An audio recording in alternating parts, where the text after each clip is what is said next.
2025 թվականի ապրիլի 10-ին ՅՈՒՆԵՍԿՕ-ի գործադիր խորհրդի 221-րդ նստաշրջանի շրջանակներում անդամ երկրների միաձայն համաձայնությամբ 12-րդ տարի հայ մտածող գիտնական Մխիթար Գոշի դատաստանագիրքը դասել միջազգային հիշողությունների ռեգիստրում։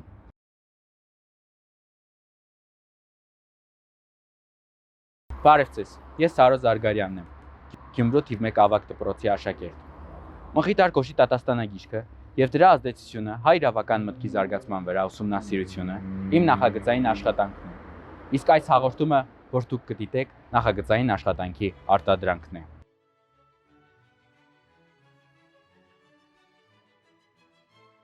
Մխիթար Գոշը հայ մտածող գիտնական, օրենսդիր, առակագիր, հոգևորական, մանկավարժ եւ հասարակական գործիչ է։ Գոշը հայ գրականության մեջ հայտնի է իր առակներով, իսկ նրա ստեղծագործական մտքի գագաթնակետը դատաստանագիրքն է։ Սահմանադրաիրավական այս երգը գրվել է ամենայն հայոց կաթողիկոս Գրիգոր տղայի պատվերով, բայց Մխիթար Գոշի առաջարկությամբ եւ նախաձեռնությամբ։ Դատաստանագիրքը քաղաքացիական եւ եկեղեցական օրենքների ժողովածու է, օրենսգիր, որն իր ընդգրկումով ու մանրամասներով ամենախոշորն ու ամենաարժեքավորն է հայ միջնադարում եւ իրավականորեն կարգավորել է Հայաստանի ներքին կյանքը, նպաստել ժողովրդի սոցիալական վիճակի բարելավմանը, ինչպես նաև ազգի համախմբմանը, ազգային անկախ ու կենտրոնացված պետության ստեղծմանը։ Իսկ որոնք էին պատմական այն նախադրյալները, որոնք շեշտադրեցին դատաստանագիրք ունենալու միտքը։ Հայկական միջնադարում, երբ մենք կորցրել ենք պետականությունը, կարևոր էր ունենալ օրենքների այնպիսի ժողովածու, որը կկարգավորեր տվյալ ժամանակաշրջանի հարաբերությունները, սոցիալական տարբեր խավերի միջև, հաշվի առնելով դրանց առանձնահատկությունները, եւ այդ գործում ամենամեծ ավանդն ունեցավ Մխիթար Գոշը, գրելով իր դատաստանագիրքը, կամ ինչպես այն կոչված էր միջնադարում, գիրք դատաստանի օրենքների ժողովածում։ Դատաստանագիրքը գրվեց դաշան եւ բարդ ժամանակաշրջանում։ Դրա ստեղծումը, ինչպես ասացինք, ուներ բազմաթիվ պատճառներ եւ նախադրյալներ։ Կարծիքով պայմանների մասին խոսելիս պետք է երկու խմբի բաժանել, առաջինը ներպետական եւ միջազգային պայմաններ, մասնավորապես ներպետական պայմանները երկրի քաղաքական իրավիճակներ, խնդիրներ տրված իրավակարգ ստեղծելու, ապահովելու, դրանով պայմանավորված Մխիթար Գոշը ձեռնամուխ եղավ դատաստանագիրքը ստեղծելու, իսկ միջազգայինը, քանի որ Մխիթար Գոշը լայն աշխարհայացքում ունեցող անձնավորություններ, վերցվել է նաեւ այլ պետությունների փորձառությունը, դրանով պայմանավորված կազմվել է դատաստանագիրքը։ Գոշը հենց ինքն է դատաստանագրքի աննախադրությունում զետեղել իր գրելու 12 պատճառները։ Առաջի պատճառը Գոշը համարում են այն, որ մուսուլմանները եւ այլ տավանանքի մարդիկ համարում էին, որ հայերը չունեն գրավոր օրենքներ։ Երկրորդ պատճառը, որի մասին խոսում է Գոշը, չարությունն է։ Նա չարությունը ընդունում է որպես բազմաթիվ հանցագործությունների հիմք։ Բացի այդ, նա որպես ուսուցչապետ իր ստեղծագործություններում միշտ ատելության փոխարեն կոչ է անում սիրո։ Երրորդ պատճառը Գոշը համարում է ծուլությունը, երբ մարդիկ ծուլանում են վարժվել օրենքներին եւ հասարակության պահանջներին եւ չեն գիտակցում դրանց կարեւորությունը իրենց իսկ համար։ Չորրորդ պատճառը կրթության պակասն է, որի ժամանակի ընթացքում դարձել է կարևոր հիմնախնդիր, ինչը հանգեցրել է հմտության եւ փորձառության պակասության։ Ինչպես նաեւ Գոշը անդրադառնում է նրան, որ փոխվել էին պահանջմունքները եւ դեպքերը եւ այլևս հնարավոր չէր միայն մարգարեական եւ ավետարանական օրենքներով առաջնորդվել։ Ասենք, որ ըստ մեզ Մխիթար Գոշի դատաստանագիրքը իր առակների կոդեքսավորված տարբերակն է։ Այն գաղափարները, որոնք խրատների տեսքով տեղ էին գտել առակներում, հիմնավորվեցին դատաստանագրքում որպես օրենքներ։ Առակները իհարկե վերցված են մարդկանց հարաբերություններից, մարդկանց մեր կյանքից եւ այլաբանությունների կերպով Գոշը առակներում ցույց է տալիս մարդկանց թերությունները, բացասական եւ դրական կողմերը եւ ինչու ոչ նաեւ այս բացասական կողմերի, բացասական երևույթների լուծումները հնարավոր է հետագայում իրավունքի մեջ տեսնել։ Դատաստանագիրքը ավատատիրական ֆեոդալական ժամանակաշրջանի իրավունքի ժողովածու է եւ Մխիթար Գոշը, լինելով ֆեոդալական համակարգի գաղափարախոս, այդ տնտեսակարգի հիմքը համարել է ֆեոդալական սեփականությունը եւ բնական է, որ հանդես է եկել նրա պաշտպանությամբ։ Նա հողի եւ ունեցվածքի ֆեոդալական սեփականության ռացիոնալ օգտագործումը համարել է այդ տնտեսակարգի ամրապնդման եւ զարգացման հիմք եւ այդ տեսանկյունից էլ քննարկել է ֆեոդալական տնտեսությունների կազմակերպման եւ զարգացման հետ կապված սոցիալ-տնտեսական հարաբերությունները։ Բնականաբար վասալ ոչ միայն ավատատերեր, նրանց վասալներ, տարբեր խավերի մարդկանց իրավունքներին անդրադառնում դատաստանագիրքը ֆեոդալներից սկսած նրանց առանձին հատվածներ ունենք, որոնք աղախինների օրինակ։ Մխիթար Կոշի աշխատություններում որոշակի գաղափարներ են ձևավորված նաև միջնադարյան Հայաստանում ձևավորվող ապրանքափողային հարաբերությունների մասին։ Հիշատակենք նաև, որ Մխիթար Կոշը կարևորում էր ոսկու իշխանությունը, բայց վերապահությամբ, որ դրա առջև միշտ չէ, որ բոլորը պիտի խոնարհվեն։ Իսկ այժմ եկեք խոսենք դատաստանագրքի կառուցվածքի մասին։ Հայտնի են դատաստանագրքի 3 խմբագրություններ՝ A, B, K։ A խմբագրությունը բաղկացած է նախադրությունից եւ բուն դատաստանագրքից 251 հոդված։ Երկրորդ խմբագրությունը բաժանվում է աշխարհական 130 եւ եկեղեցական 124 հոդվածների։ Երրորդ խմբագրությունը նույնանում է A-ի հետ, սակայն համառոտ է եւ տարբերվում է ըստ էության։ Կառուցվածքից պարզ է դառնում, որ դատաստանագիրքը իր հոգեվոր օրենքների բաժնում կարգավորում է հոգեվորականների եւ աշխարհիկ մարդկանց միմյանց հետ հարաբերվելու կարգ ու կանոնը, եկեղեցական պատժի տեսակները։ Հետաքրքրական է, որ ամուսնաընտանեկան հարաբերությունները Կոշը ներառել է հենց այս բաժնում։ Որպես եկեղեցու անհայերից մեկը մեծ տեղ է տվել հենց դատաստանագրքի երկրորդ հատվածում եկեղեցական օրենքներին հատվածը ինքը ևս նշվել է կանոնք եկեղեցական։ Այստեղ մի փոքրիկ ներկայություն կա, որ հաճախ նաև ուսումնասիրողների ոչ օգնություն է առաջացնում եկեղեցական կանոնների բաժնում Կոշը զենտեղել է օրինակ ամուսնաընտանեկան հարաբերությունների կարգավորմանը նվիրված նորմեր եւ որոշ հետազոտողներ սա հիմք վերցնելով համարում են, որ իբրև թե ինքը շեղվել է կամ կառուցվածքը ոչ շատ ճշգրիտ է, բայց հարցը դրանում չէ։ Մենք պետք է հաշվի առնենք այն, որ այս ժամանակաշրջանում, երբ որ Կոշը գրել է դատաստանագիրքը, ամուսնաընտանեկան հարաբերությունները համարվել են եկեղեցու, այսպես ընդդատյա կամ եկեղեցու կարգավորմանը ենթակա հարաբերություններ եւ բնական է, որ նա դրանք զետեղել են հենց եկեղեցական կանոնին։ Եկեղեցին հենց միայն Մխիթար Կոշի դատաստանագրքով չի առաջնորդվել, այլ ինքը ունի կանոնների մեծ ժողովածուներ, կանոնագիր կայոց, որոնք ապահովված են երկու մեծ հատվածների մեջ, եւ որոնցով առաջնորդվել է եկեղեցին եւ շարունակում է առաջնորդվել։ Այսօր մի քիչ տգարացել է դա, որովհետեւ անցած դարում 20-րդ դարում հայ եկեղեցու կրած հարվածները մի քիչ այնպիսի ֆորս մաժորային իրավիճակ են ստեղծել, որ ամենտեղ հնարավոր չի կանոնագրքի դրույթները պահպանել։ Բայց ամեն դեպքում դրանք միշտ զարգացող եւ փոփոխվող իրականություն։ Հիշատակենք, որ դեռևս 8-րդ դարում մենք ունեցել ենք հոգեվոր օրենքների ժողովածու կանոնագիր կայոցը, որը կարգավորել եւ կարգավորում է եկեղեցականների փոխհարաբերությունները։ Այն լայն կիրառություն ունի հայ առաքելական եկեղեցու մասին։ Նշենք նաև, որ այն կազմավորվել է դեռևս 8-րդ դարում Հովհաննես 3 օզնեցու կողմից։ Դատաստանագրքում Կոշը խոսում է դատարանների մասին, առանձնացնում էր եկեղեցական եւ պետական դատարաններ։ Կոշը հայկական դատական համակարգի պատմության մեջ առաջինն էր, ով դատարան ներմուծեց ատենակալների ինստիտուտը։ Այն եւս մեկ քայլ էր դատական համակարգում անաչառության եւ արտարության մակարդակի բարձրացման համար։ Ըստ Գիրք դատաստանի դատական համակարգը հետևյալն էր. պետական դատարաններ, ֆեոդալական, կորպորատիվ, հոգևոր եկեղեցական դատարաններ եւ արտակարգ դատարաններ։ Ահա այսպիսին էր 12-րդ դարում դատական համակարգը ըստ Մխիթար Կոշի։ Դատաստանագրքում տեսնում ենք բարդ եւ համակարգված դատական համակարգ, որը ժամանակի ընթացքում կրել է բազմաթիվ փոփոխություններ։ Այստեղ մի հետաքրքիր նաև մեջբերում ունի, խոսք ունի, ասում է, որ պետական դատարանների մասին խոսելիս ասում են հետագայում միգուցե սերունդները ընթերցելիս դատաստանագիրքը ծիծաղեն ինձ վրա, ասելով, որ ինչ պետական դատարանի մասին է խոսքը, եթե պետականություն չի եղել այս ժամանակաշրջանում, բայց ինքը գնում է այս նորմերը պետական դատարանների վերաբերյալ այն հույսով, այն լավատեսությամբ, որ շուտով պետականությունը կվերականգնվի եւ այդ նորմերը պետք կգան։ Այսինքն մենք այստեղ տեսնում ենք նաեւ նրա այսպես երկարաժամկետ հեռանկարի համար դատաստանագիրքը գրելու նպատակն։ Իսկ այժմ մենք ունենք պետականություն եւ ունենք պետական դատարաններ։ Եկեք խոսենք Հայաստանի Հանրապետության դատական համակարգի մասին։ Հայաստանի Հանրապետությունում գործում են վճռաբեկ դատարանը, վերաքննիչ դատարանները, առաջին ատյանի ընդհանուր իրավասության դատարանները, ինչպես նաև մասնագիտացված դատարանները։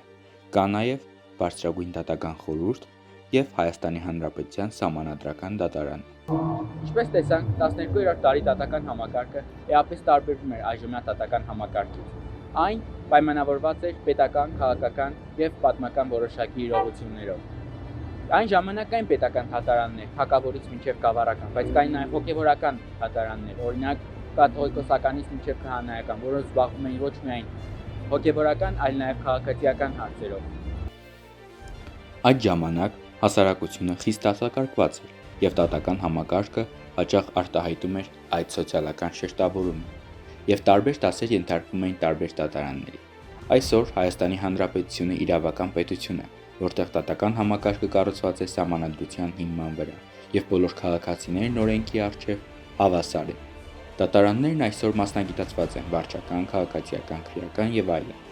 Ժամանակակից դատական համակարգը նպատակ ունի ապահովելու արտարադատություն, մարդու իրավունքների պաշտպանություն եւ իշխանությունների տարանջատում, մինչդեռ միջնադարյան համակարգը ծառայում էր հասարակական կարգի պահպանմանը, տվյալ ժամանակի արժեքների շրջանակում։ Նշենք, որ ոչ միայն դատական համակարգն է փոփոխության ենթարկվել, այլ նաև պատիժների տեսակները։ Պատիժը դատաստանագրքում ընկալվում էր երկու իմաստով՝ կրոնական եւ իրավական։ Կրոնականի դեպքում մարդ խախտում է աստվածադիր օրինակությունները, իսկ իրավականի դեպքում մարդադիր օրինակությունները։ Ընդունելով, որ մեղքը իրավական իմաստով միաժամանակ մեղք է կրոնական իմաստով, Մխիթար Գոշը համապատասխանաբար նախատեսում էր երկու բնույթի պատիժ՝ հոգևոր եկեղեցական եւ մարմնական։ Առաջինը նշանակում էին միայն եկեղեցական, երկրորդը աշխարհիկ դատարանները։ Դատաստանագրքով սահմանված էին հետևյալ պատիժները։ Հոգևոր եկեղեցական պատիժներն էին բանադրանքը, ապաշխարությունն իր տեսակներով, աստիճանազրկումը։ Մարմնական նյութական պատիժներն էին մահապատիժը, մարմնական պատիժները, ազատություն զրկող կամ սահմանափակող, գույքային դրամական պատիժները։ Մահապատիժը բնականաբար նաև միջնադարում ընդունված արդեն կիրառվող որպես պատժատեսակ չէր կարող չներառվել դատաստանագրքում, կան իհարկե տարբեր անցակազմեր, որոնց համար էլի մահապատիժ է սահմանում Գոշը, բայց եթե համեմատենք իր ժամանակաշրջանի այլ իրավունքի աղբյուրների հետ, նույնիսկ հետագայում գրված օրինակ Սմբատ Գոլդստապի դատաստանագրքի հետ, մենք կտեսնենք, որ շատ թվով քիչ են այդ սանկցիաները, մահապատժի դեպքերը, որովհետև Գոշը ձգտում է ավելի շատ ուղղմանը, պատիժը ծանրացնել մարդու ուղղման համար, այլ ոչ թե զուտ որպես պատժատեսակ։ Գտնելով, որ պատժի ներգործությունը չի որոշվում խղճությամբ, Մխիթար Գոշը ընդունում է հանցանքի ու պատժի համամասնության իր ժամանակի համար առաջադիմական սկզբունքը։ Պատիժն ընդ մնասուն համեմատ լիցի։ Գոշը դատաստանագրքի գլխում մեջբերում է հատված Աստվածաշնչից եւ այն շարունակում իր սկզբունքների համաձայն։ Ակն ընդական, ատամն ընդ ատաման, ձեռն ձեռին, ոտն ընդ ոտին, խարանն ընդ խարանի,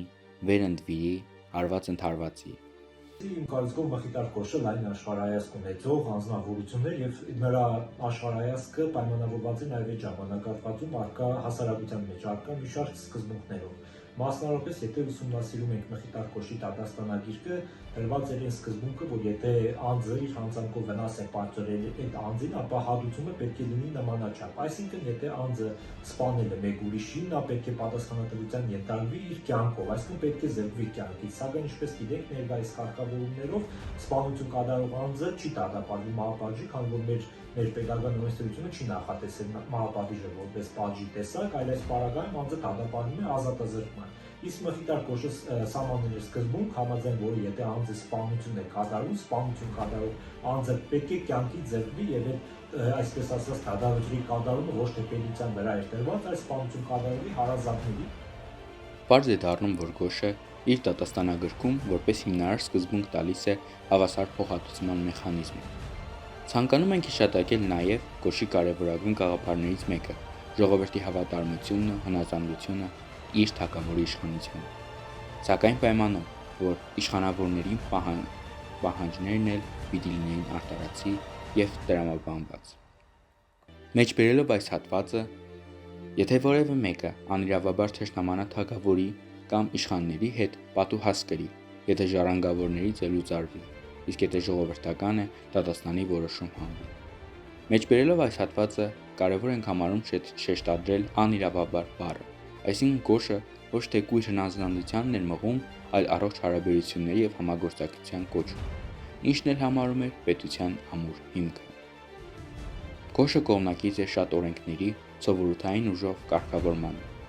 իսկ անհնարինության դեպքում նա առաջարկում էր օգտագործել այլ երկրների փորձը։ Համաձայն Գոշի, սովորութային ուժով պետք է կարգավորեին այն օրենքները,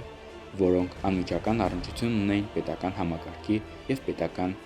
կարևորագույն նշանակություն ունեցող հարցերի վերաբերյալ։ Բացի սովորութային օրենքներից, նա նաև կարևորել է բնական կամ ինչպես ինքն է գրում, բնավորական օրենքներ։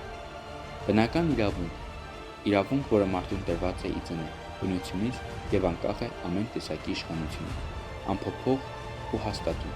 Մարդու բնական իրավունքների շարքին են դասվում կյանքի իրավունքը, արժանապատվության իրավունքը, սեփականության իրավունքը, ընտանիք կազմելու, անձի անձեռնխելիությունը եւ այլն։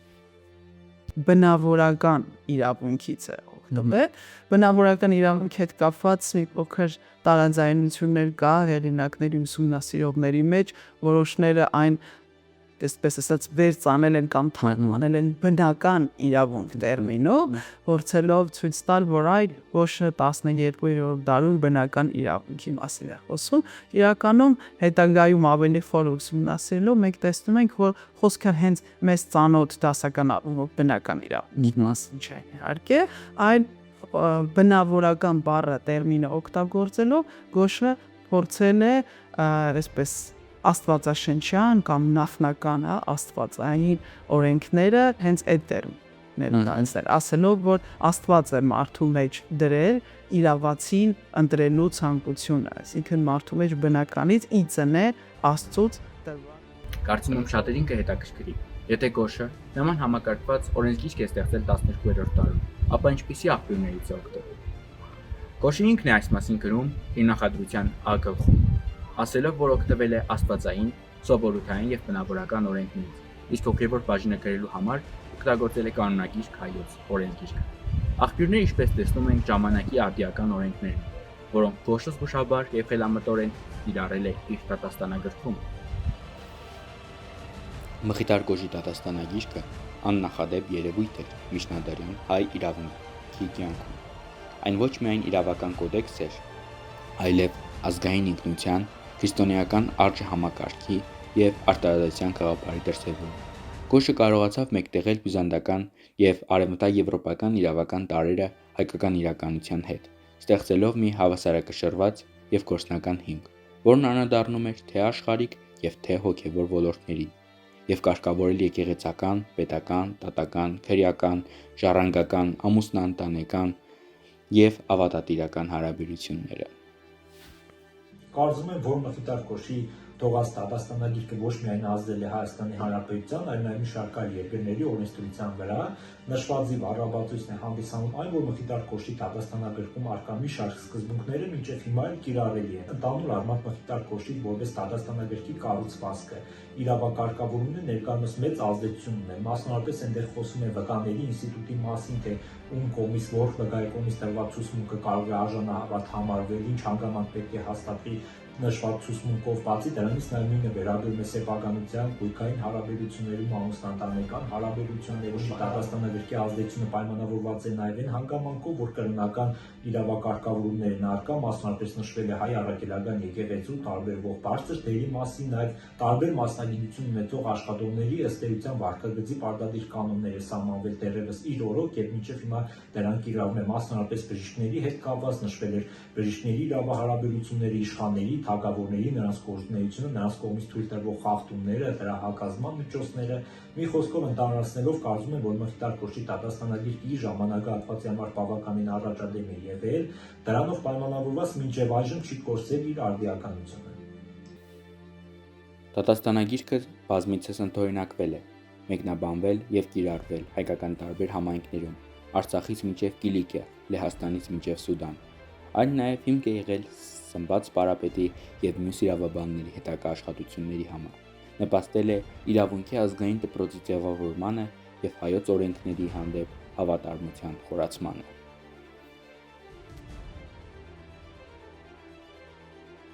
Վերջո, Մխիթար Կոշի դատաստանագիրքը դարերի միջով հասել է մեզ, դառնալով հայ իրավական եւ քաղաքակրթական մտածողության խորհրդանիշ։ Դատաստանագիրքը շարունակում է մնալ ոչ միայն պատմական, այլև հոգեվոր եւ մշակութային արժեք, որ այսօր էլ կարևոր աղբյուր է ինչպես իրավաբանների, այդպես էլ պատմաբանների եւ մշակութաբանների համար։